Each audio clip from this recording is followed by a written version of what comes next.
Black Panther was one of Marvel's most important superheroes long before he made his mark on the MCU. But what are T'Challa's real origins, and just why is this character so beloved by comic book fans? This is the untold truth of Black Panther. Co-created by Stan Lee and Jack Kirby, the Black Panther made his debut in 1966's Fantastic Four number 52. Followers of comic book history will know that Lee and Kirby didn't always agree on things, but in the case of Black Panther's creation, both writer and artist were in total agreement. They knew that Marvel needed the King of Wakanda to fill a void that had existed for too long in comic books, the existence of a black superhero. In a 1990 interview with the Comics Journal, Kirby recalled realizing he wanted more diversity in the comics he made. He said, "I suddenly discovered that I had a lot of black readers, and here I was ignoring them because I was associating with everybody else." Likewise, Lee said he conceived Black Panther with Kirby because, in his own words, he wanted to make the first black superhero. In a 2011 interview with Alter Ego, Lee said that while creating Black Panther, he was also careful not to play into stereotypes. America was used to depictions of Africa as a backward and primitive place, so Lee and Kirby wanted to portray the exact opposite. Lee explained, "Black Panther is one of the greatest scientists in the world and his area. His country is more scientifically advanced than any. When you get to the hidden entrance and go down to Wakanda, it looks like you're in a scene from a science fiction movie of the 30th century. When Black Panther first appears in Fantastic Four 52, his allegiances aren't exactly clear-cut. He sends an emissary to New York City with the gift of a high-tech flying vehicle and an invitation to the team to come to Wakanda as the king's guests. Upon their arrival, however, T'Challa and his subjects surprise the Fantastic Four by attacking them. Ultimately, it proves to be a test. Black Panther hopes to get the Fantastic Four's help in dealing with the villain Ulysses Klaue, but first wants to make sure they're all they're hyped up to be. Eventually, the Fantastic Four overcome Black Panther, but individually, T'Challa is more than a match for any single member of the team. He traps the Human Torch and easily sniffs out the invisible Susan Storm.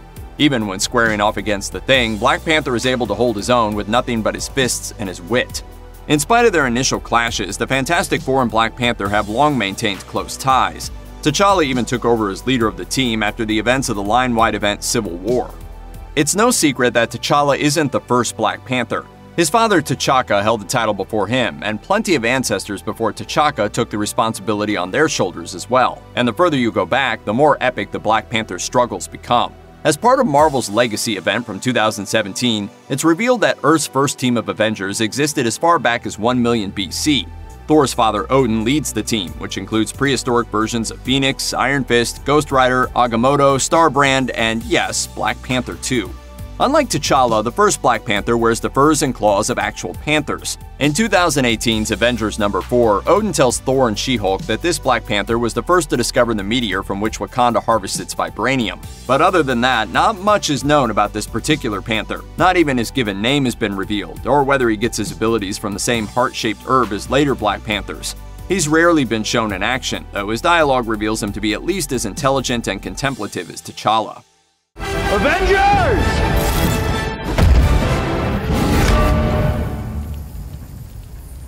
Assemble. In 1999's Black Panther number 8, the King of Wakanda drops a serious truth bomb, one that turned out to be one of the most controversial reveals in the Marvel comics of the time. While T'Challa and his Avengers colleagues try to quell a riot masterminded by Achebe, Black Panther's teammates overhear him saying he initially joined the Avengers because he wanted to see if they were a threat to Wakanda. Once the smoke clears and his teammates ask him about it, T'Challa confirms he initially joined the team to spy on them. The revelation drives a wedge between Black Panther and the rest of the Avengers, and it's particularly damaging to the friendship between T'Challa and Steve Rogers. While Black Panther would go on to be a part of future Avengers rosters, things have never been quite the same between him and his superpowered comrades. In 2018, writer Christopher Priest addressed fan anger over the revelation. He pointed out to comicbook.com that, as the monarch of a sovereign nation, going off to have adventures with superheroes seemed like a strange choice for T'Challa. Priest explained, "I couldn't figure out why he joined the Avengers, and the only thing that made any logical sense to me was Black Panther did it to find out whether these people were a threat. Once he was comfortable that they weren't a threat, he felt okay helping them out from time to time, but his number one responsibility was Wakanda." The term graphic novel has become popularized in recent years, with some people simply using it as a fancy synonym for comic book.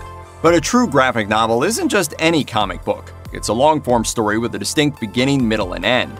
In the 70s, most superhero comics would give you 1- or 2-part stories, but writer Don McGregor concocted what some call Marvel's very first graphic novel, and Black Panther was its hero.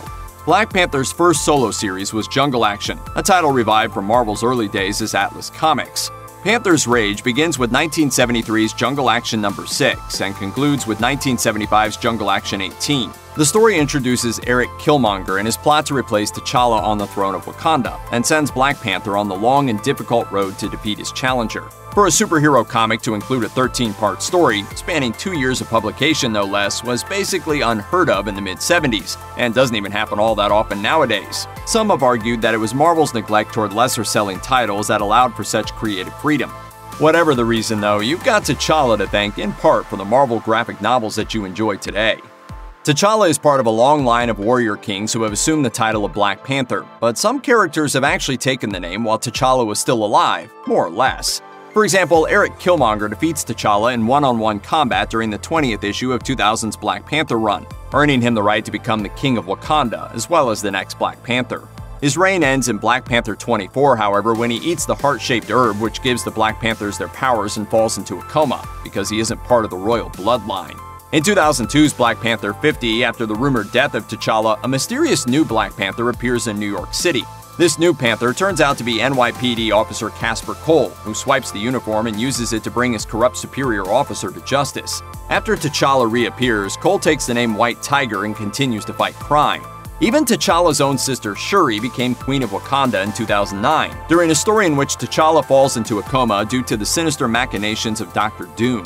T'Challa eventually emerges from his coma, but Shuri remains Black Panther after that, until she sacrifices herself to save her brother in 2014's New Avengers No. 24. Until the success of 2018's Black Panther made more people aware of his work, writer Christopher Priest was a largely unsung hero in the character's history. Despite its relatively low sales, however, Priest's 1998 to 2003 run of Black Panther totally redefined the character. Without his work to inform it, there would be no Black Panther film, or at the very least, it would have been a much different and probably far less interesting movie. As Ta-Nehisi Coates, another Black Panther writer, told Vulture, he had the classic run of Black Panther period, and that's going to be true for a long time. People had not put as much thought into who and what Black Panther was before Christopher started writing the book. In 2018, Priest told comicbook.com he was initially hesitant to write Black Panther, but changed his mind when he was told he could reinvent the character as he saw fit.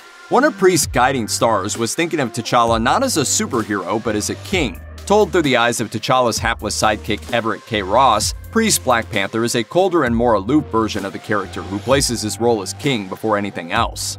Priest told comicbook.com, he's not allowed to think much about himself or do much for himself. His main responsibility is Wakanda. He's not really a superhero. The guy is a monarch. He's following his own agenda.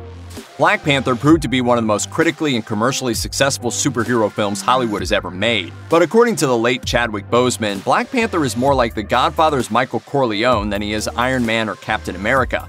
Speaking to comicbook.com in late 2017, Boseman referred to Black Panther as an anti-hero. He said, "At times, Black Panther feels like The Godfather. It's complicated when you have to deal with who should live and who should die. Sometimes you have to do bad things, or you maybe need to do bad things so there's justice, so there's peace."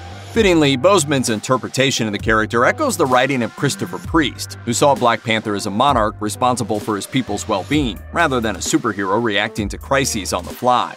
Boseman even echoed Spider-Man's classic mantra about great power bringing great responsibility.